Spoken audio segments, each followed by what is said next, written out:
parked in those narrow spots. Oh, it has the worst parking in Dallas. And I had a premonition. I knew somehow, I had this gut feeling. I'm sure we've all had it, that someone was going to hit me. So as I parked, older guy, and again, no negatives about that, but he parked a little too close. So I sat in my car and I watched him get out of his car, a rather white car, white door, and he barely missed nicking me. I said, okay, maybe I'll be okay. So I rushed in for my appointment. It took a little longer than usual. As always at the Apple Store. Yeah. And of course, I had to come back later for some other expertise, when we have the screen problem with this computer. Sure. In any case, I came out. The spot next to me is empty. And there's a huge scratch on my car. No note. No. He probably didn't even notice. Yeah.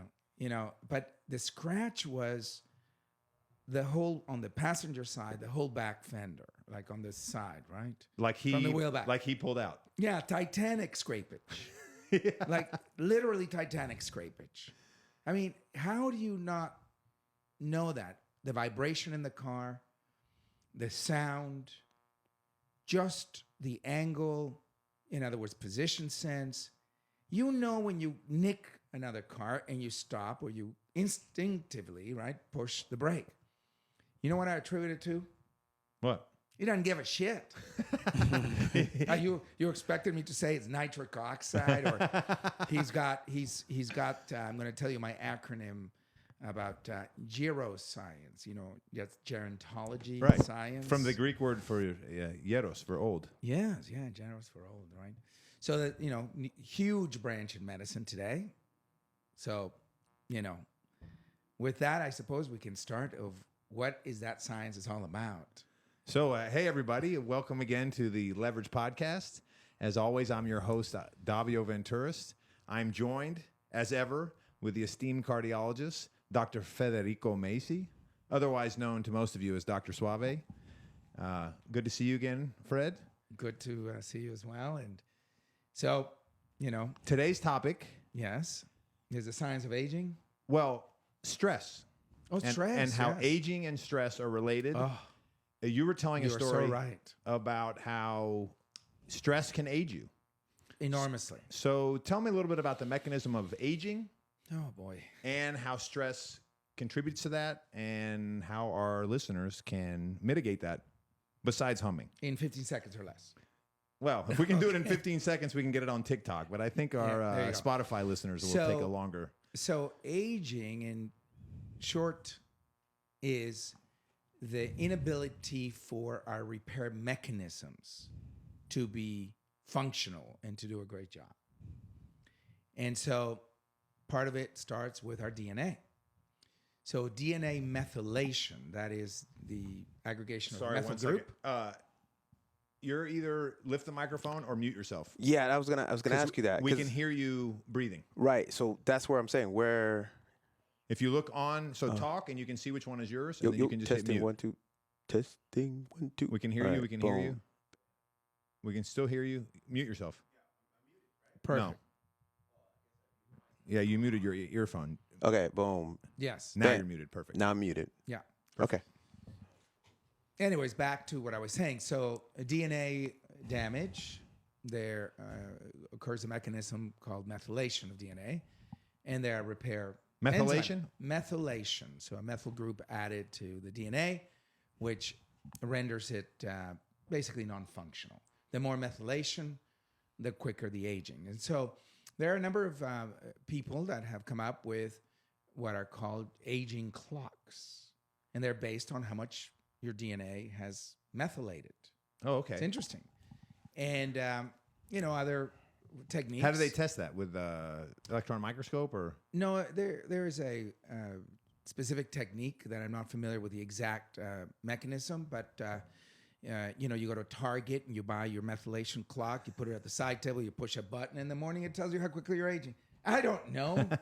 It just sounds good to say. They have a way. They have a way. There's a way. Okay. Another way to measure that, and we'll come back to your original question about stress and why DNA becomes methylated. Another is, of course, the shortening of the telomeres. And you brought that up a few weeks ago. because the telomeres are the little shoelaces at the end of the chromosomes. And with each cell division, they get shorter. And for most people, each cell has about 60 cell divisions before those telomeres, whose job is to send an enzyme to repair that DNA, to get rid of those methylation groups or those methyl groups. So as the telomere gets shorter with each cell division, in other words, as we age, then we eventually lose our ability to repair the DNA, and then those mutations, that methylated DNA is mutated or rendered infunctional, pile up. And then the cell becomes senescent, or what we call a zombie cell, right? Dies. And then, unfortunately, we have fewer functional cells, and so we tend to age. And if that occurs in multiple organ systems, then these deteriorate concurrently, some a little faster than others. It's like a snowball effect. Yeah, it's like an avalanche, exactly. So Quick question. there's a way to measure the length of your telomeres, and that, again, correlates, at least in our white blood cells, with how old you are. So you may have chronologic age, that's the age from birth on, year by year, and there is the biologic age. So I'm speaking more about the biologic Right, the age. biologic age is more important as far as your health. Correct. So you can have a 70-year-old that has biologic age of 60, and vice versa, a 60 chronologic age, who is in biologic, margins of 70 to 75. So I have so many questions from that. Number one, when you did what you did with me, Yes. did you lower my biologic age? Yes. Because everybody says, "Oh my God, Davio, you look younger," and I say, "Oh, it's No my doubt. haircut." No, But- no doubt. No, you were not endowed with, wonderful hair. That's not what did it. What did it was your metabolism. Sure. The good parts, which are there in your DNA, and all of the mechanisms that repaired some of the damage that you were heading down. So for most of us, the human body is tremendously resilient. So we have a tremendous amount of time to change our lifestyle and start to repair some of the damage that we've created through a suboptimal lifestyle. So for example, if you smoked for 10, 20 years and you stop, traditionally after 5 years or so, you will experience, in that time frame, repair of the damage, say, to your alveoli, to the interstitial tissue in your lungs. Right. So that a lot of people, if they quit on a timely basis, they can, after a few years, 3-5 years later, appear as if they've never smoked.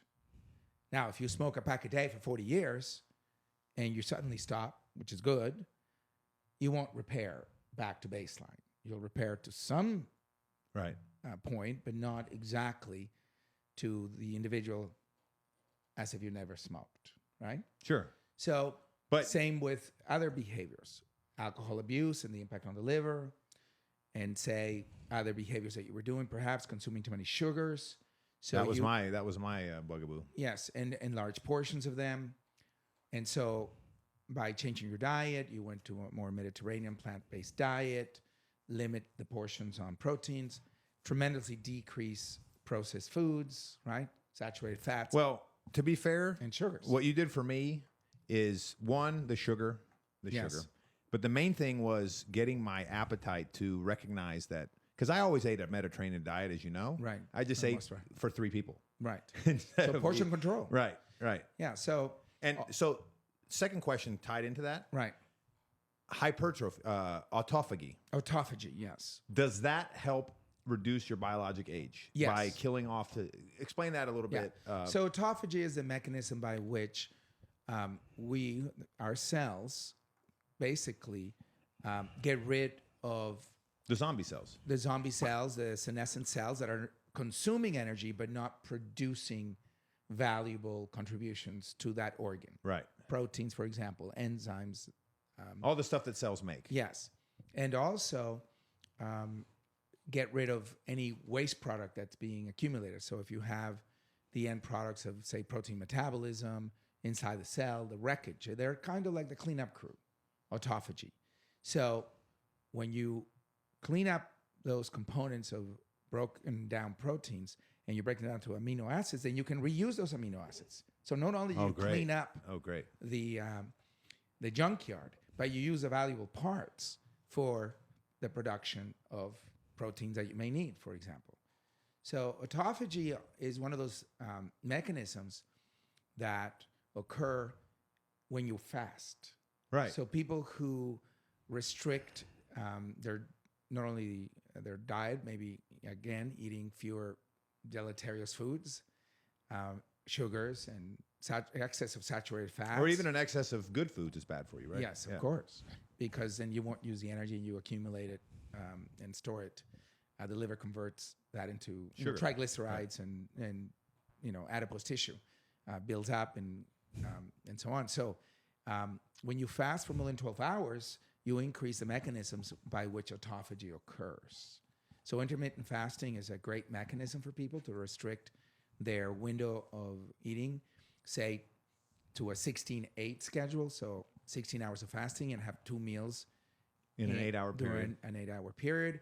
There are others that do 18-6, and there are others that do OMAD, which is one meal a day. That's what my dad does. Yeah, so all of those intermittent fasting tactics or strategies increase, first of all, decrease insulin. So that's a good thing because then you are able to access fatty acids as a source of energy, which is a cleaner energy than glucose.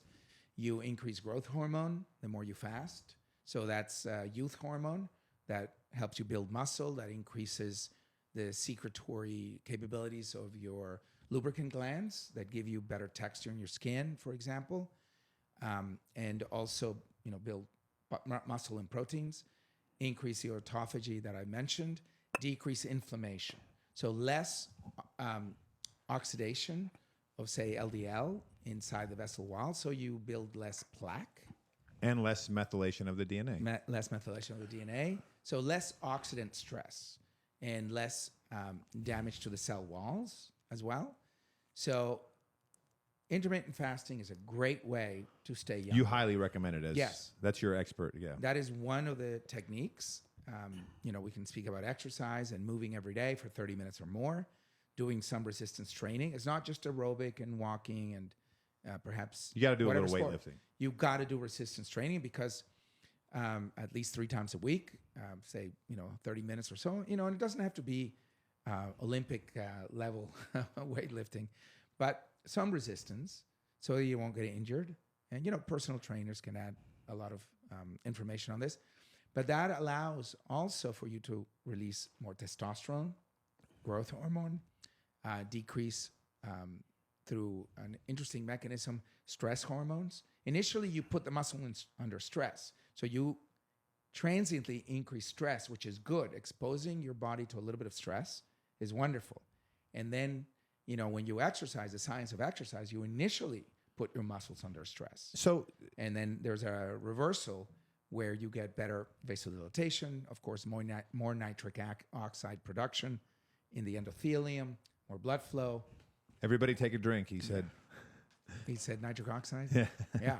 So Endothelial layer. endothelial function, right? So, the 5 basic ways to stay young are, number 1, proper diet. Intermittent fasting diet is the most important, okay? More vegetables than anything. Yeah, proteins and vegetables, and limit the deleterious carbs, okay? Refined sugars, obviously are A little negative. fat's okay, right? Yeah, moderate fat. Whole Mild fat- to moderate fat. Whole Yeah, fat ice cream Fine. twice a week. Yes, perfect. 1 scoop, no problem. As long as it's 1 scoop, it's Right. a It's couple not times eating a the week. whole tub. Right. I prefer that better than the low-fat offerings. So diet is important. We mentioned exercise, activity 5 times a week or more.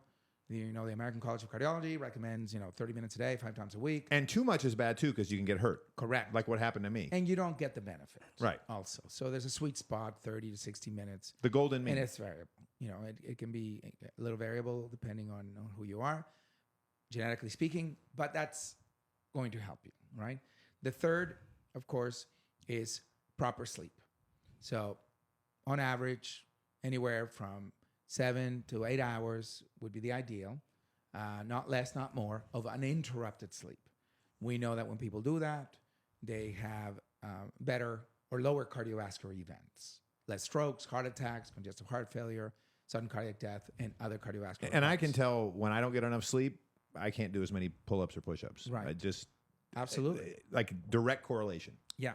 Then the next one is controlling behaviors that are damaging to you. Smoking, drinking more than one drink per day for women, one portion per day, and men, the limit is two portions per day. But even every day, that's bad, right? Even 2 portions, or is it okay? Yeah, I mean, it was given, the recommendations were given, from the French paradox, that the French drink every day and they have fewer heart attacks and strokes and Right. sudden cardiac death Right.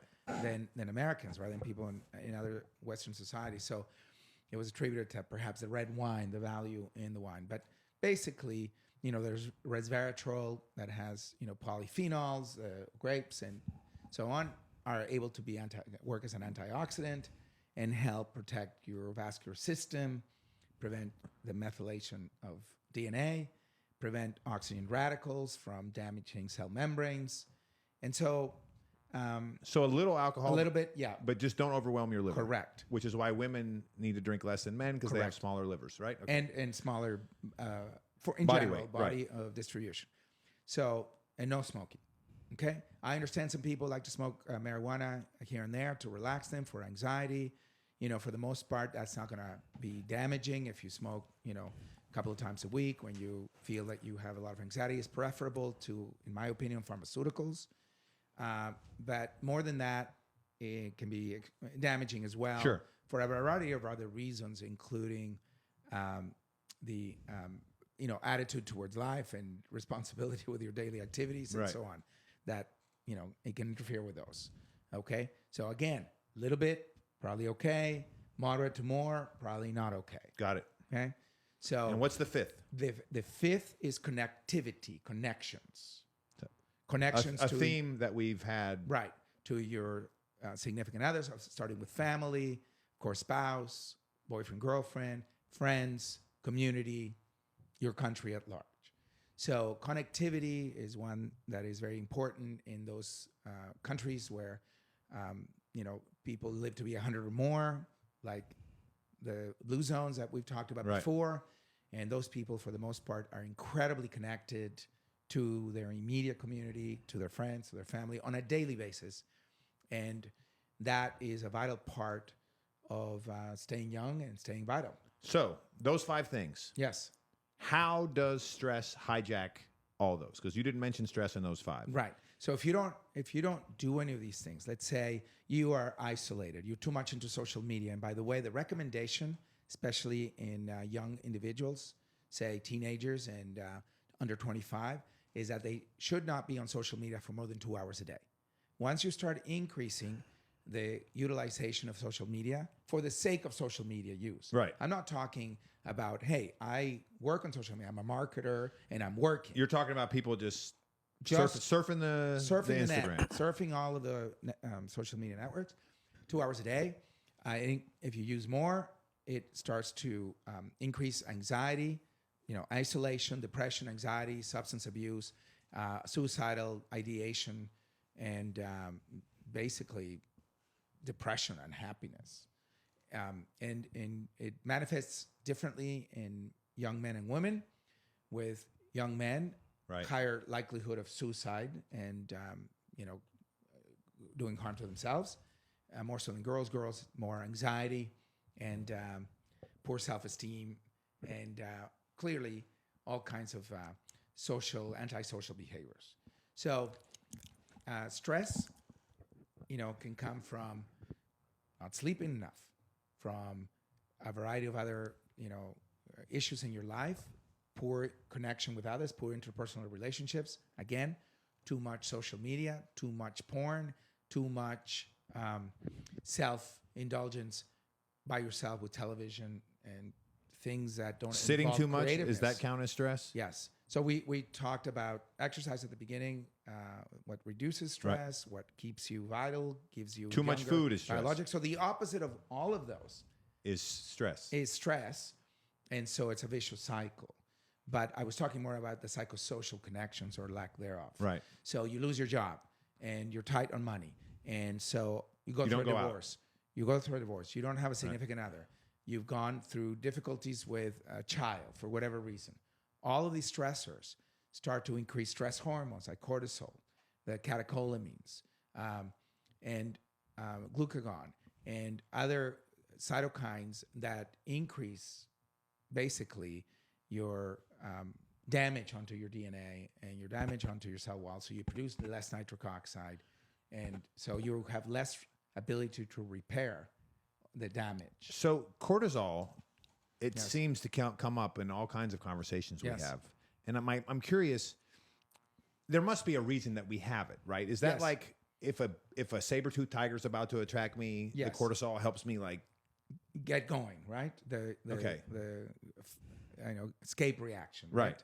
The flight reaction, of course. So we need some degree of stress hormone as a defense mechanism, right. but to have it continuously, Right. that's where you have So like if damage eventually. when I was going through my divorce and having Yes. trouble sleeping Yes. and my weight spiked, my psoriasis went bad. Remember my fingers looked like And you're sausages. spending a lot of time alone. So all of those behaviors Were- and not exercising on a daily basis. You weren't doing your Tai Chi. You weren't outdoors as much. You were always worried about speaking to the lawyer, Right, all that stuff. court yeah. hearings. Having to go through Yeah. everything, right. This is why, the breakup of a relationship, divorce, it needs to basically go on fast speed and get it resolved. just If you can pull the band-aid. negotiate it as quickly as possible, be generous, be magnanimous, and get rid of it because your health is not worth right. the stress to which you are being exposed, especially if it goes, a year, 2 years, Right. or longer.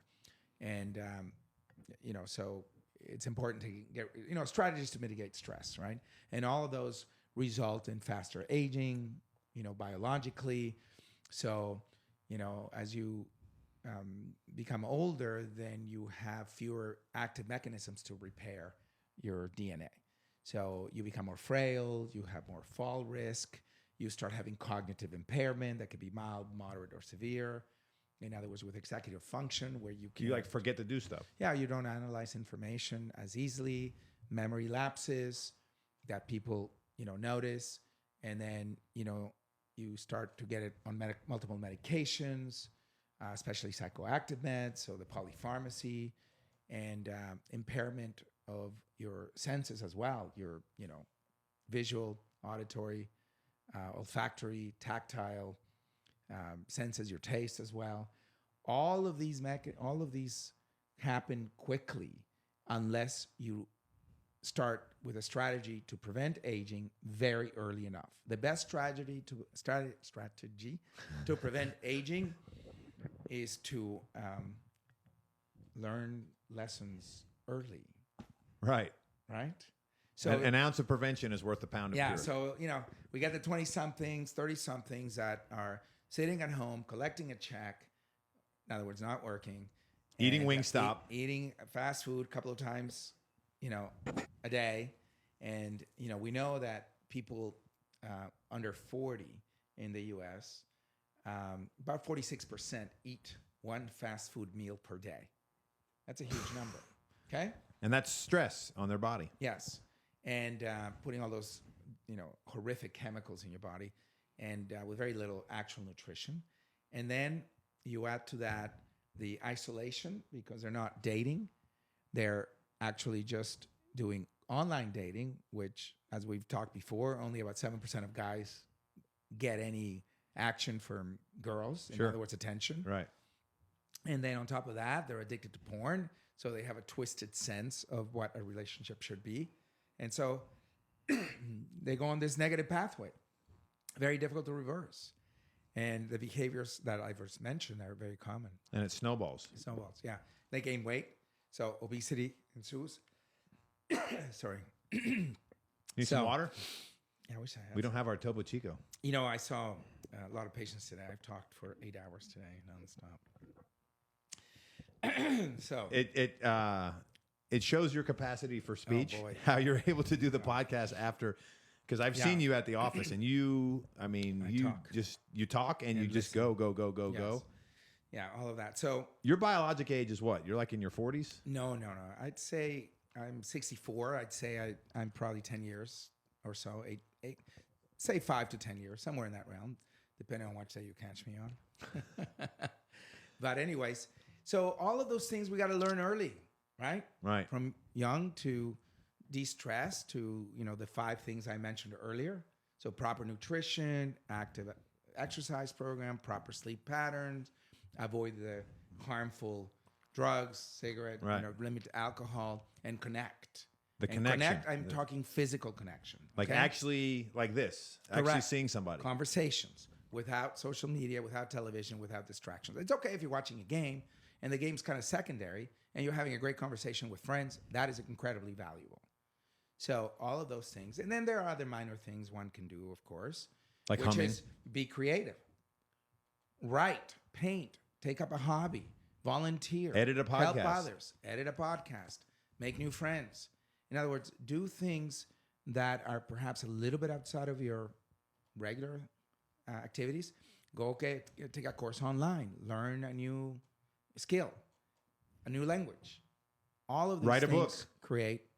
Yes. Paint a painting. Hey, by the way, my new book is coming out Well- in the next day or two. Oh, I'm very excited for that. What a nice segue. Yes. This is the Omicron solution. Omicron Solution. This is coming out. your delve into fiction now, right? It's my second science fiction.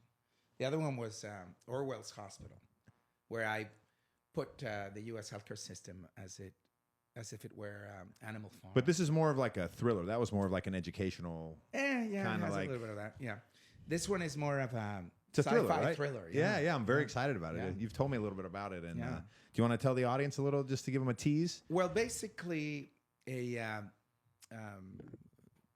former employee of a big pharma company gets hired to do Alzheimer's research for a smaller New York-based pharmaceutical company. Research is not doing well, and he discovers that they've spent a lot of money on the wrong mechanism because there were some crookedness in the original science of what was causing Alzheimer's disease. Right. Right, it was thought to be the deposit of beta amyloid, and the reports 15 years before were shown to be falsified. So he has. So that's the inciting incident. Yeah. So he realizes, oh boy, I can't. We're going to have to file for bankruptcy now. What do I do with all the investors? Our stock is going to tank when they find out that we've wasted basically Billions. $15 billion over the last 15 years. And we've got nothing to show for it. Wow. And so he sees that during the initial course of the COVID-19 pandemic, a couple of companies, and we know which, are making a lot of money. So he says, why don't I jump in on it? So he comes up with, why wait for a pandemic when you can create one? Oh wow, and that's okay. So he it figures goes from a there. way Well, don't give away the whole book. To but do that's, something and blah, blah, blah, and to continue, while there is a doctor that figures out a device, non-invasive, no needle, that can inject a proper vaccine at 1/10 of the dose and provide 10 times more immunity with no need for boosters. So the and it goes from there. That sounds very, very industry interesting. doesn't want this device out, and it goes. Don't give from away there. the ending, Fred, No, or they no. won't buy the book. No, I haven't given away much other than that there's lots of interesting characters. It sounds kind of like a medical Pelican brief or something. It is a Pelican brief. There is a Pelican brief aspect to it, and I was thinking of that. That's great. So, I can't wait. The greatest form of flattery is what? Imitation. Yeah, so I imitated some of the things, yes. So this part 1 of a part 2 series. Part 2 series I'm writing now, or the part 2 of this series, which has an interesting take on what's going on now and what is coming, and so on. So I'm excited about that book because I think it has the potential to be made into a series. But bring it back to our original point. Yes. Writing the book is something you do to mitigate stress. Right. And most people would say, like, I know my kids. Actually, my kids are pretty creative, but my Yeah, middle they are. son, They are. my middle son, Yes. sitting down to write something is like torture. Yes. But for you, it was actually something to help you relax after your yes, 10 absolutely. hours saving people's lives. And after my divorce, I started writing, and it helped to fill in a lot of time, especially when my kids weren't around. Right. And after a stressful day at the office, it's nice to take your brain in a different direction. Sit down, have a glass of wine, a good dinner. And instead of turning the TV on and watching endless show after endless show, create something. And you don't do it because you're some literary exceptional talent. Well, I gotta just do it. I used to tease you, Fred, with your books. As a writer, you're a great cardiologist. Yes, thank but you. you're actually getting better. Get better. You really are. I have an editor who has taught me a lot, and she's a professor of English at Northeastern University. So I have been humbled, and as a result, I have learned. And so back to this reduces stress. Right. So you feel you've accomplished something. You're eager to get up sometimes. If I have patients start at 9 a.m., I may get up at You get up at like 5:30 5:30 to write. I know. and write a couple of hours when you're fresh by yourself in a quiet room. And it's a great, refreshing way to start your day. I have an extra step, in my medical acumen that day, and it helps to deal with patients, especially those that, I may not be doing so well, because I can bring a really positive energy to the room. Right. Right? Positivism is a way of life, and I think we need to learn that. Positivism. You're an optimist. I know you fairly well. You see the brightness in things. I try No matter to. how dark the sky may be, you see the ray of light coming through. And that's helpful. yeah. So when I give you a bowl of ice cream, you see ice cream. Oh, this is one of your greatest lines, Fred. You were waiting to use this. Yes. Go ahead and say it. Well, Where some people, you give them a bowl of ice cream and they see a catastrophe, right? So I think your quote was, sees catastrophe in a bowl of ice cream. That was, yeah. you can tell that some the editor's people- really helping you with your turns of phrase. I was jealous. I didn't think of that. So, it's good to be able to be the kind that says, I love the ice cream. It's fine. A few extra grams of sugar, no big deal. I'm going to go walk it off and enjoy the sunlight and so on, as we have done on a number of occasions, and go throw the football or just with anybody at the park. Right. We usually have fun, right? So, limiting stress is a priority. Priority. Yes. Like literally de-stressing. is the most important thing you can do for your health. Yes. So, for example, let's say you had a rift with your mom or dad over some insignificant thing. Pick up the phone, call them. If it was even an infinitesimal part of that argument, your role, your part, you're doing, just say, I apologize. I know I contribute to this. Can we start over? Yield lesser things, though clearly your own, Absolutely. and greater things to which you hold no more than equal value. Brilliantly said. And so, Well, I'm quoting, what's that book? Dale Carnegie. Dale Carnegie. There you go. Great reference. So in some sense, we take accountability. And the more accountability you take, the less stress you have. That's interesting. Yes. So the subconscious mind is like, not my fault, not my problem. But More that stress. that's actually worse for you long term. Yes. Okay, You wow. liberate stress hormones, your adrenaline goes up, your heart rate goes up, your blood pressure goes up, you vasoconstrict, you produce less nitric oxide when you take that attitude. So it ages you quicker. You create more pro-inflammatory markers, more pro-atherogenic milieu, which means more plaque buildup, and certainly Thank you for translating for more me. thrombogenesis, so more likelihood to have strokes. Right. And blood pressure going up doesn't help. Whereas when you take accountability and you really admit when you have not been your best or done it, sometimes unintentionally, you actually relax. It's a weight taken off. And your neurohormones, your stress hormones all go down or go in the right direction. And you get more of a dopamine reward, a little euphoria for saying, I came clean. I feel great about it. And their reaction was, I understand. I forgive you. Usually that's going to be the case. Right. So, getting the dose every day, dopamine, oxytocin, optimizing Serotonin and endorphins. right? Your endogenous Drink, opioids. people. Right, in the nucleus accumbens and arcuate nucleus. All of these are part of our maturing process to face reality, be accountable, have your feet on the ground, and not create a set of circumstances by which you're hiding from accountability. So accountability helps you get leverage on your health. Absolutely. And you don't have to remember. You don't have to remember lies. You don't have to remember stories.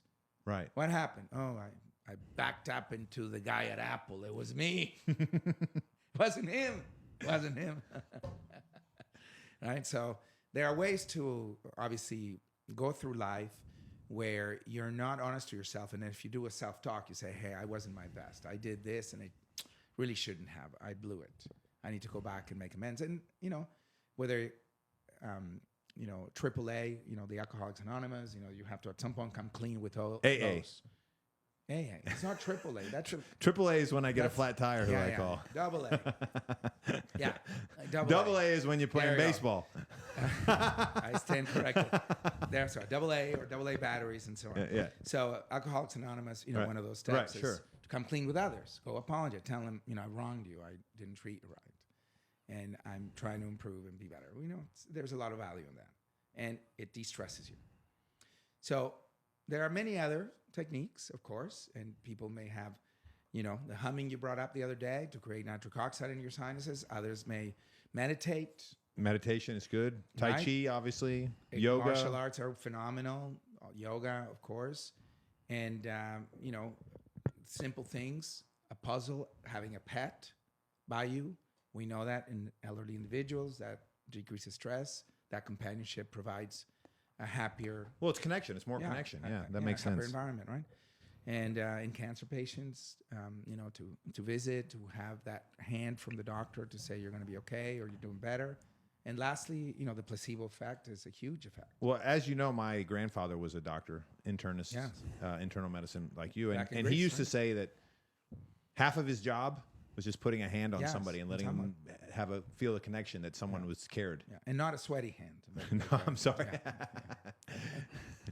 So before we go, this has been a great episode. Thank you, Fred. That was something that I was really curious about. I'd like to introduce our new producer, Yes. Roderick.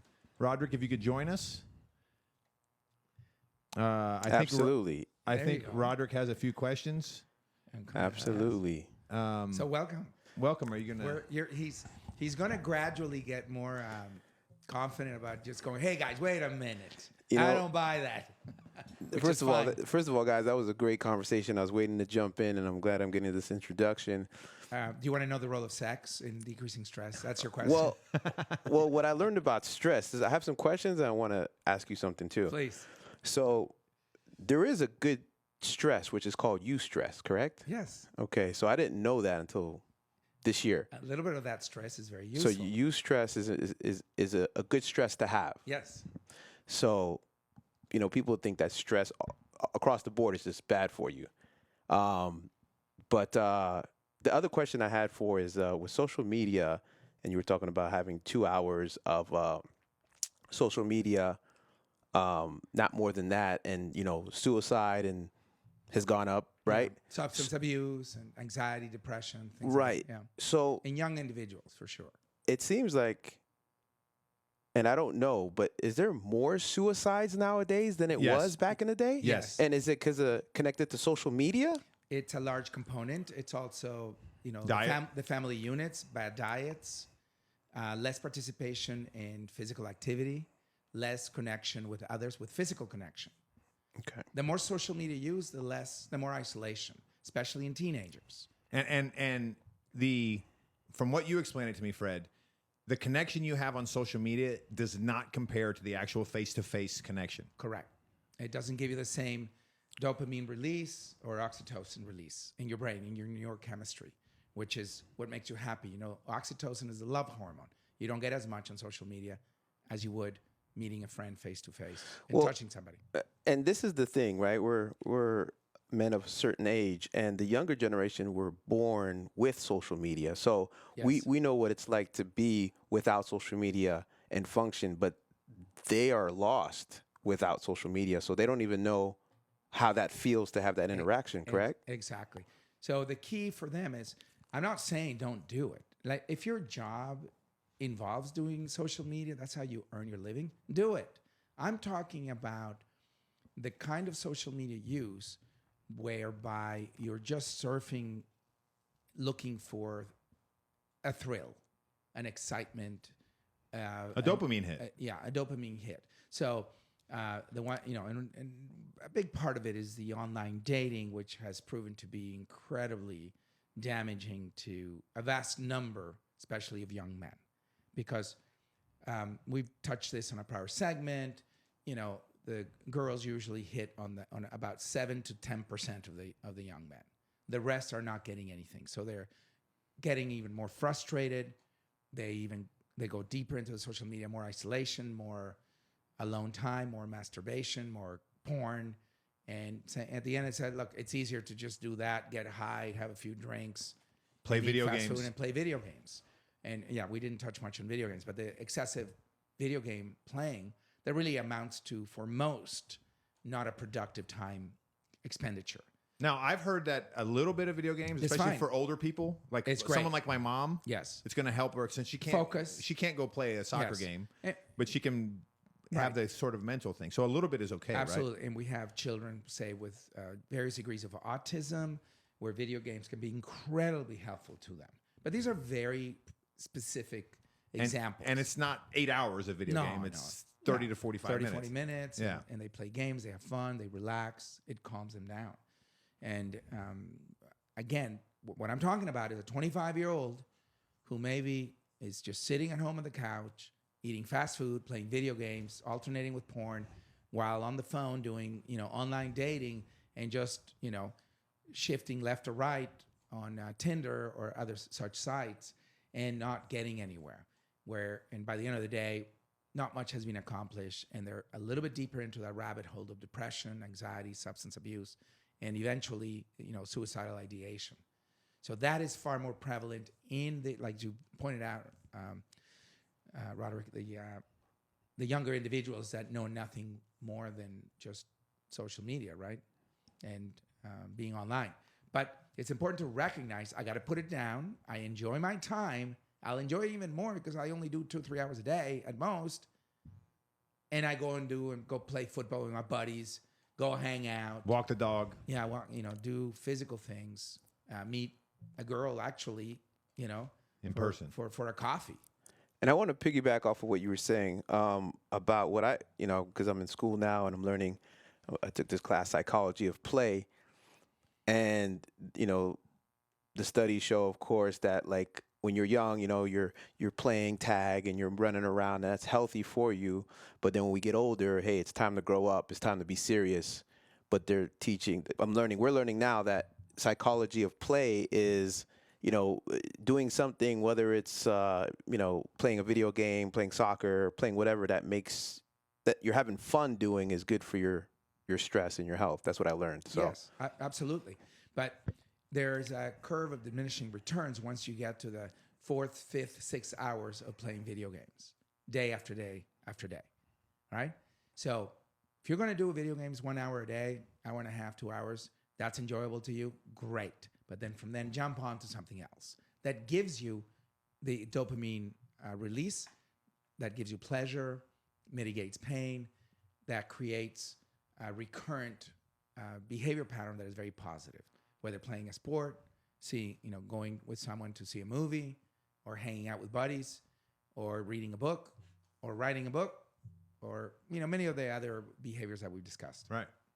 Any more questions, Roderick? no, that's it for me, gentlemen. Thank you. Well, everybody, thanks for joining us again for another episode. I'm your host, Davio Venturis. We've been joined, as always, by the eminent cardiologist, Dr. Federico Maese, and I was very happy to introduce you guys to, if you want to put yourself on screen there, our new producer, Roderick. And we will have more involvement from Roderick soon enough. All right. Well, good to see you guys. We'll see you on the next episode. Okay. Okay. Thank you. Bye. Bye, everybody.